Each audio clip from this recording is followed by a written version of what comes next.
तमाम क़िस्म जूं तारीफ़ूं अल्लाह रब्बुल आलमीन जे हक़ में, जंहिंजी ज़ात मुस्तहिक़ आहे त उन जी वाखाण वॾाई हम्द सना सारा बयान कयूं। दुरूद अने सलाम जा नज़राना मिणी रसूल मथे, ख़ासि आख़िरी नबी मुहम्मद अरबी सल्लल्लाहु अलैहि वसल्लम मथे। मुसलमानो, रमज़ानुल मुबारक जे महीने जी तयारी आहे। पंहिंजी ज़िंदगीअ में अल्लाह जो फज़ल आहे त वरी सुठा सुहिणा ज़िंदगीअ जा ॾींहं अचनि पिया। राति अने ॾींहं जी इबादत जंहिंजो अघु तमामु ऊचो आहे। रमज़ान जी तयारीअ जी निस्बत सां ज़कात जे बारे में अॼु ख़ुतबो थी वञे। रमज़ान जो हिकिड़ो आधो जुमे जो ख़ुतबो पाण ज़कात जे बारे में हलंदो। अॼु मुंदो इहो आहे त ज़कात जे बारे में अमोक इंसान गुनहगार आहियूं। पहिरीं लफ़्ज़ सम्झे जी कोशिशि कयो। ज़कात जे मुतालिक़ अमोक मुसलमान जंहिं मथे निसाब फ़र्ज़ थी चुको आहे उहो गुनहगार आहियूं। पहलो गुनहगार उहो आहे जेको ज़कात जो इनकार करे थो, ॾे नथो। उहो कबीरा गुनाह जो मुर्तकिब थियो, हता के जेतिरी सख़्ती इनकार जी हूंदी एतिरो जो इस्लाम मां उहो ॿाहिरि निकिरी वेंदो। सईदना अबू बकर सिद्दीक़ रज़ी अल्लाह ताला अन्हु जे दौर में जंहिं ज़कात जो इनकार कयो जे असीं नथा ॾियूं, उन खे मुर्तद चई में आयो न। अबू बकर सिद्दीक़ रज़ी अल्लाह ताला अन्हु उन सां जंग कयूं। हिकिड़ा त ई गुनहगार रहिया जंहिंजे ईमान खे ख़तरो नाहक थियो पियो आहे। ॿिया उहे गुनहगार आहिनि जेको ज़कात जो इनकार नथा कयूं। जे ज़कात मुस्लमान ते फ़र्ज़ रही तंहिंखे मञे था, ने नथा ॾिए, सुस्ती काहिली कयूं था, ई पण गुनहगार आहिनि। अने इहे कबीरा गुनाह बने थो। त्रिया हिन में पाण अचूं था, हलो पाण ज़कात जो इनकार न ई कयो, छा त पोइ ॿिए जी तकरीर असां ते को थई। असीं ज़कात ॾियूं पिया, इहे ॿिए जी तकरीर असां ते को तकरीर थई त हाणे पंहिंजी हाज़िरी कराए लाहियो, खड़ा चौपड़ो पंहिंजो नाम मंडायूं था। त्रियो गुनहगार उहो शख़्स है, तमामु तवज्जा मुसलमान से चाहींदुसि। त्रियो गुनहगार उहो शख़्स है जंहिं ज़कात ॾिनी पण अल्लाह जे हुक्म जे मुताबिक़ न ॾिने, इहे गुनहगार आहिनि।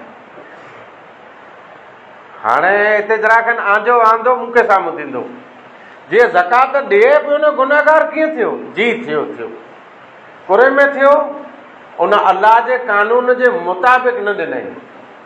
अयो पंहिंजो फांदो इन ई अखर तां उभियंदो जे ॾिने पण अल्लाह जे हुक्म जे मुताबिक़ न ॾिने।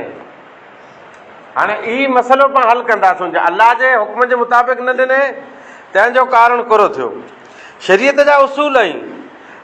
जेतिरी इबादत आहे इन इबादत खे तौक़ीफ़ चवाइजे थो। तौक़ीफ़ मथे आहे, तौक़ीफ़ी इबादत आहे। इबादत करे ला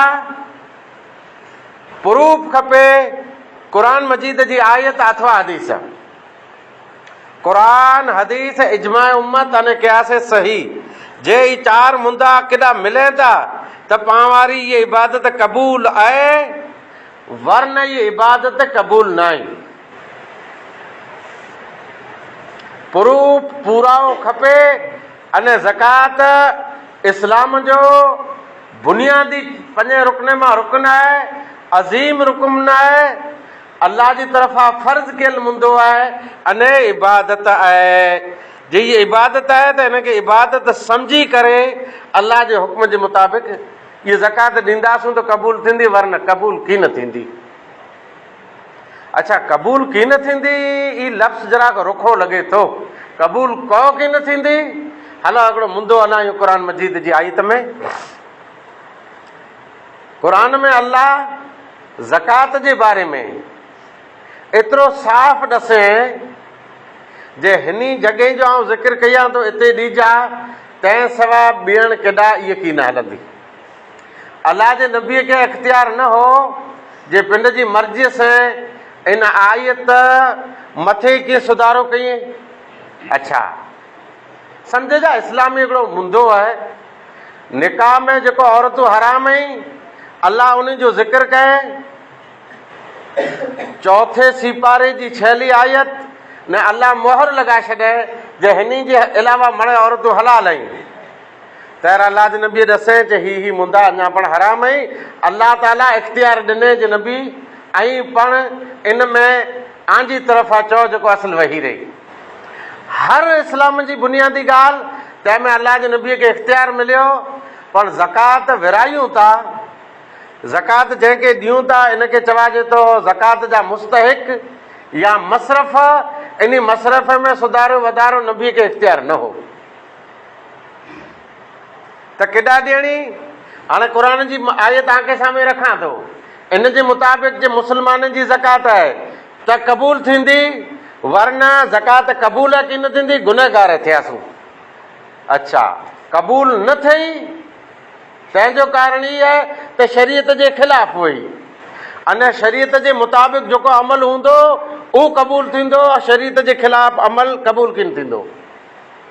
नंबर 2, क़बूल न थियो, गुनहगार थियासूं, ॾींदे गुनहगार कुरेला त अलाह जे हुक्म जे ख़िलाफ़ पाण कमु कयो आहे, अलाह जी मासियत कई, मासियत हेतिरे गुनाह कयो।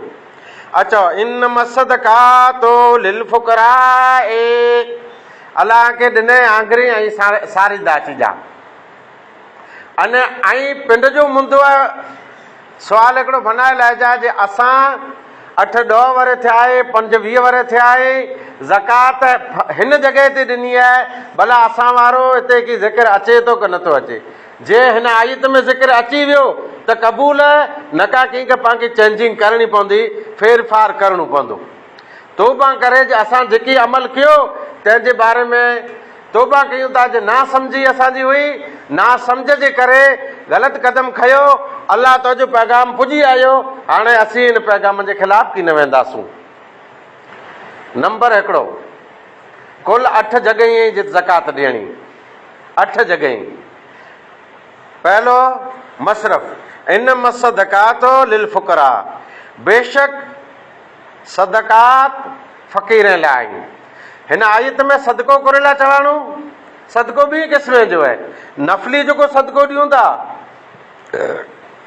इहे सदको आहे, अने फ़र्ज़ ज़कात 30 गौं ते गौं, 30 मई ते मैं, 5 उठीं ते उठे ते बकरी, 40 बकरीअ ते बकरी, 40 रिढे ते रिढ, अरिड़े मणे ते ॾों हिसो जेकी निकिरे, अरिड़े मणे ते 5 हिसो सिंचाईअ वारो जेकी निकिरे, इन लेवल जो सोन 85 ग्राम,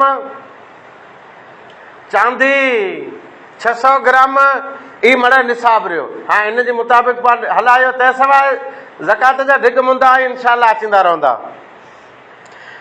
फ़र्ज़ ज़कात खे सदको चवाणो अने नफ़ली ज़कात खे सदको चवाणो। सदका 2 आहिनि, नफ़ली सदको ॾिनो इहे सदको आहे, अने फ़र्ज़ ज़कात ॾिनी इहे सदको आहे। हाणे सदको कौचे में अचे थो,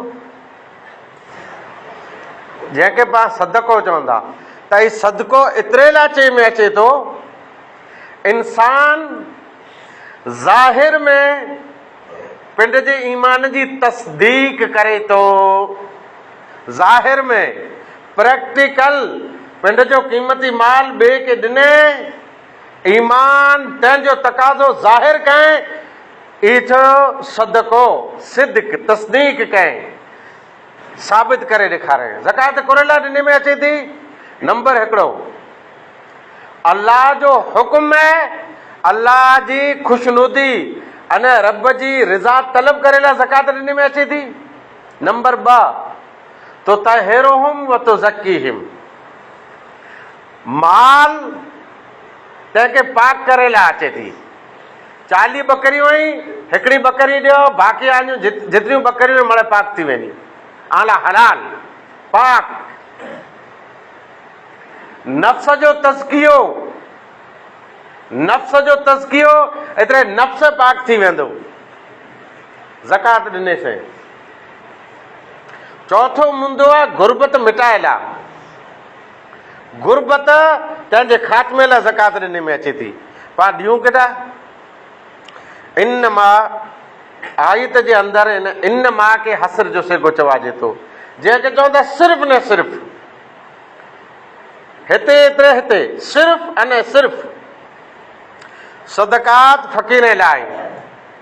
पाण फ़क़ीर उनखे चवंदा जेको अॻे पंहिंजे मुल्क में कुल्हे में बगरी विझी, हथ में सूंडलो, बगरी में नांग अने 2 अहिड़ियूं मणी हूंदियूं हुयूं, जड़ियूं बूटियूं हूंदियूं हुयूं।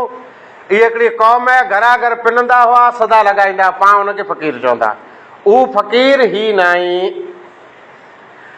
फ़क़ीर उहो आहे मुस्लिम, ला इलाहा इल्लल्लाह जो इक़रार करण वारो, जंहिंजी हाजत पूरी न थिए, हाजत पूरी न थिए, पोड़ोपण जी वजह से ज़ईफ़ थी वियो, हाजतमंद, अथवा हादसे जी वजह से हाजतमंद बनी वियो, या हालात जी वजह से हाजतमंद बनी वियो, अथवा इन जी मईशत जंहिंमें मुसलमान मदद न कयो त इन जी ज़िंदगी तमामु तंग थी वेंदी, पिंड मथे, अने लाचारगी जी ज़िंदगी गुज़ारींदो। 4 मानी जी ज़रूरत हूंदी त ई वाट नारे वेठो हूंदो। कीअं हिन वटि आहे, ॿई जॾहिं ॿिया ॾींदा त रखेंदो।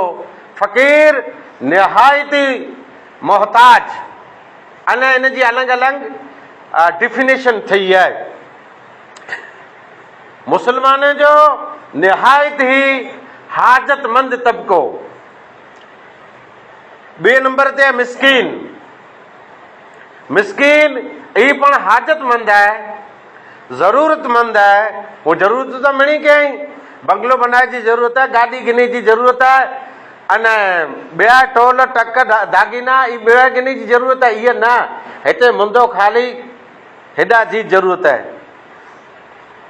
पेट रोज़ी सिर्फ़ रसोड़े जी मेन ज़रूरत। से रसोड़े ज़रूरत पाण केरे जे 12 महीने जो केरु ॾे त वेठा अड़ी अड़ी ते चाढ़े ने खियूं पिया, ई न। अॼु जे टक जो मुंदो आहे, टक जो मुंदो आहे, वरे जो न आहे। फ़क़ीर खां जरा खनि हिन जी पोज़ीशन सही हुए थी, अने कंहिं क़िस्म जो को अपाहिजे नथो वे, महिनत मजूरी करे अचे, पर हिन जी हालत गंभीर हुए थी। फ़क़ीर ईअं चई सघूं था जे कॾहिं पंहिंजे दर ते अची ऐं चई सघे थो जे हाणे माल में मुंहिंजो हक़ आहे। अने मिस्कीन ऐं मोहताज पाण सुवाल नथो करे, पीछो नथो करे, नियापो नथो हलाए। फ़र्क़ु एतिरो ज आहे। ऐं ॿियो आहे हाजतमंद। हू कया न कया रड़ करे थो जे ॾियो, हीउ एतिरो ख़ुददार आहे जे आके मैसेज नथो करे। जे ॾींदा त उनजो हक़ आहे, न ॾींदा त उनजो हक़ खयो था। क़ुरान में अल्लाह वज़ाहत कए जे वफ़ी अमवालिहिम हक़्क़ुन लिस्साइल वल महरूम, इन्ही जे माल में साइल अने महरूम ॿिन्ही जो हक़ आहे। साइल अमुक चवनि ताईं फ़क़ीर जो जेको गिने लाइ अचे थो, महरूम ई मिस्कीन आहे जेको सुवाल नथो करे पण ज़कात जो मुस्तहिक़ आहे। अच्छा, 2 मुंदा अलाह कोला ॾसे। पाण चवंदा ग़रीब खे ॾियो, ग़रीब खे, ग़रीब खे, ग़रीब खे ॾियो, कुरोज निपुटो ॾियो, न ज़कात पंहिंजी जी मर्ज़ी से हलायो। अल्लाह चई सघियो त ग़रीब, ग़रीब में मिस्कीन ने फ़क़ीर बोए अचनि था, पर न, ई 2 तबका आहिनि। हिकिड़ो सफ़ा मोहताज आहे, ॿियो कंहिंखे ठीकु आहे, पण ज़कात हेॾा ॾेवा बि। मिणी खां पहिरीं अल्लाह ज़िक्र इंसान जो कयो। 3 नंबर ते वल आमिलीन अलैहा, इस्लाम हिकिड़ो निज़ाम रखे से वर्ल्ड लेवल ते निज़ाम है, दुनिया भर जे इंसान लाइ निज़ाम है। ज़कात एकत्रित करे ला इदारो खपे, इनके इदारे के संभाले वारो, इन जो इंतज़ाम अने इंसिराम करे वारो हिकिड़े वटां ज़कात गिनंदो अचे, ॿिए खे ॾींदो अचे। जंहिं वटि चोपड़ो आहे, महिनत करे थो, अगरि चई साहूकार वे तव्हां हिन जो पगार हिन मां जाइज़ आहे, सम्झे जी कोशिशि करजा। सॼो ॾींहुं तव्हांखे हिते लेक्चर किन ॾींदोसि, वरी अॻिलो जो मूं ॿई ॻाल्हि थींदी। ज़कात इकट्ठा करणी, अने ई तबिको गुजरात में ॿियण होए कि न होए, पर कच्छ में आहे न, किथे पर अहिड़ो सेंटर न आहे जे ज़कात जमे करायूं अने उहा ज़कात ॿिए हंधि ॾिए। त हिन में कोन थी, हुकुम इहो आहे जंहिंजी ज़कात भेरी खपे, एकत्रित खपे, आंजो इदारो खपे, हर ॻोठ जो नंढड़ो इदारो, एरिए जो इदारो, तालुका लेवल ते इदारो, जिला लेवल ते इदारो, स्टेट लेवल ते इदारो, मुल्क लेवल ते इदारो, वर्ल्ड लेवल ते इदारो, जंहिं इदारे में लखों माण्हू कमु कई अने दुनिया भर जी ज़कात इकट्ठा करे अने दुनिया भर मां गुरबत मिटाइए। आ इस्लाम त ईअं ॾसे में, पर पाण वञो ॿियण केॾा पिया। वल मुअल्लफ़ते कुलूबुहुम, कुलूबुहुम चौथों मुंदो आहे तालीफ़े क़ल्ब। हाणे तालीफ़े क़ल्ब सॼी ॿई ॻाल्हि आहे। चौथो मुंदो क़ुरान जी जेके फेरा पढ़ायो, तर्जुमो अमरूटी गुजराती ॿियो की सुआ, पर मंबर ते 8 ॾींहं में पाण भेरा वेहूं था त जुमे जे खुतबे में पैगाम सुआ करो। चौथो मुंदो आहे बेशुमार इंसान, साहूकार या अमीर इस्लाम में अचनि था, इन्ही खे टेको ॾियो। अगरि त हू सुखी सौंजा हुआ अने ऐं हिकिड़ो त आई रहियो न, ऐं बाक़ी त ना मुस्लमान ढिग बने पिया न, पाण गुरू कयूं था, जे हुनखे रवानो चंदे ते कयूं था त पोइ दीन जो ॿियो कमु छॾे न, सॼी उमिरि रुगो पैनू जित वियो चा न मुस्लमान अहिड़ा कढो चंदो, कढो चंदो, ई पैनू ई मनाई है। इस्लाम जो निज़ाम है, पंहिंजे मरकज़ जे अंदरि ज़कात पई है, तुंहिंजी हाजत पूरी करने पंहिंजे धंधे ते लॻंदा, अथवा हिनखे एतिरा पैसा ॾियो जे पिंड जो धंधो खोले लाइ, हेॾा पिंड जी ज़िंदगी मईशत हलाए, होॾा इस्लाम ते अमल करे।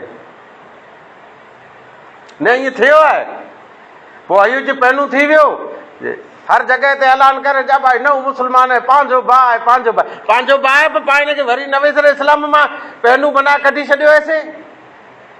इन ई चौथे मुंदे में ॿियो हिकिड़ो मुंदो अचींदो, उहो गैर मुस्लिम। हाणे ॾिस तव्हांजी ज़कात केॾा वञे थी। गैर मुस्लिम, गैर मुस्लिम सम्झो था न, ला इलाहा इल्लल्लाह नथो पढ़े, गैर मुस्लिम आहे, तव्हांजी मुखालिफ़त नथो करे, इस्लाम खे ओॾो आहे ऐं इनखे ॾियो। हिकिड़ो हिन मथे तव्हांजो अहसान इस्लाम जो थींदो, ऐं ॿियो हुनजी ज़बान बंदि थी वेंदी, तव्हांजी विरोधी किन कंदो। टियों तव्हांजी इहा सखा ॾिसी करे थी सघे त कुफर मां इस्लाम में अची वञे। तहला जी ज़कात फर्ज़ आहे। त हाणे हलो पाण मोबाइल ते रखूं था, लाउड बंदि कयूं था, लैंड से हलूं, भुज, मडई, मुंद्रो, अबड़ासो, लखपत, नलियो, नखत्राणू, रापुर, बचाव, गांधीधाम, आदिपुर, अंजार, मिड़ी जे मुस्लमान खे पुछो जे भला इस्लाम जे मुताबिक़ केतिरा इन लेवल जे माण्हुनि जी मदद कया आया ज़कात मां। ढिग ज़कात रही मुस्लमाननि जी। हीअ त मस्जिद नंढड़ो रूम आहे, पर इन डबल मस्जिद बनी हुई, मस्जिद रुॻे पैसे से भरिजी वञे, ख़ाली कच्छ में जा, एतिरी ज़कात पंहिंजी कच्छ मां इकट्ठा थी थी मुस्लमान जी उम्मत जी। वही केॾा अच्छा इन जो की पूरा हुआ है जो हीअ त आई त पढ़ो सम्झाइणो खरो गैर मुस्लिम खे ॾियणो। अलाह जे नबी हिकिड़ी जंग में जंहिं माल इकट्ठा थियो तैर 100 उठ गैर मुसलमान खे ॾिने। मुसलमान साबी जा जान माल से कुर्बानी ॾिनी वई, उन खे था ॾिने, पर उन वधारे उन खे ॾिने। तैर चयो जो इस्लाम हेॾो सखी आहे, इस्लाम हेॾो फैयाज़ आहे, जे पाण दुश्मनी करे साम्हूं मारे लाइ अचूं था, तव्हां पंहिंजी हेॾी नियार रखे थो, सार संभाले रखे थो, ई सचो इस्लाम हिन में दाख़िल थी वञो। अलाह जे नबीअ ॾिने, इहो उसूल क़यामत सुधी ज़ाहिर हूंदो। वफ़िर रिकाब, पंजो मुंदो आहे रिकाब। रिकाब एतिरे ग़ुलाम जेको हुयो हुनखे आज़ादु कराइणो। भारत में कहिड़े ग़ुलाम न मिड़े पाण आज़ादु आहियूं, पर हिते ई मुंदो हली सघे थो। कई इहे मुस्लमान जेल में पिया आहिनि, सड़े पिया, उहो सचा आहियूं त खोटा आहियूं अलॻि मुंदो।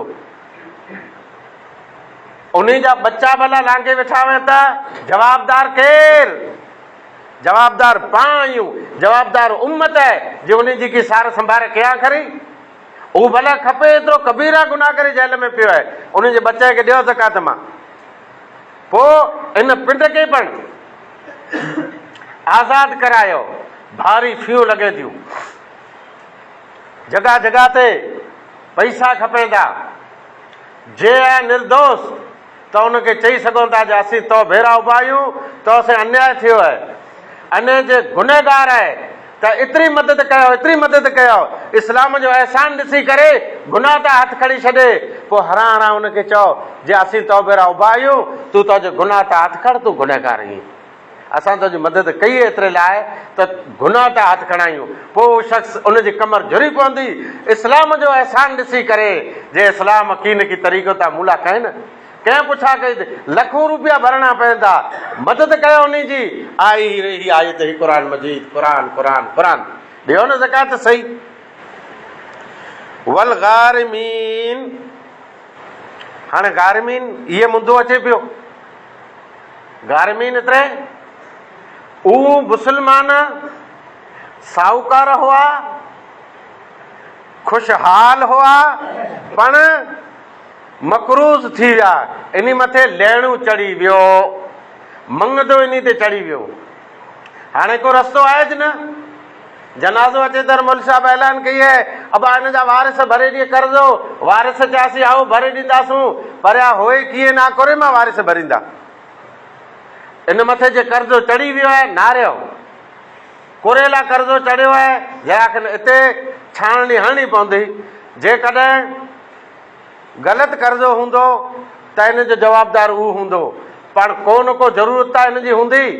के त धंधे में टुटी वियो आहे, के त हिन ते ठगी थी आहे, के त कीअं पाछड़ आयो आहे।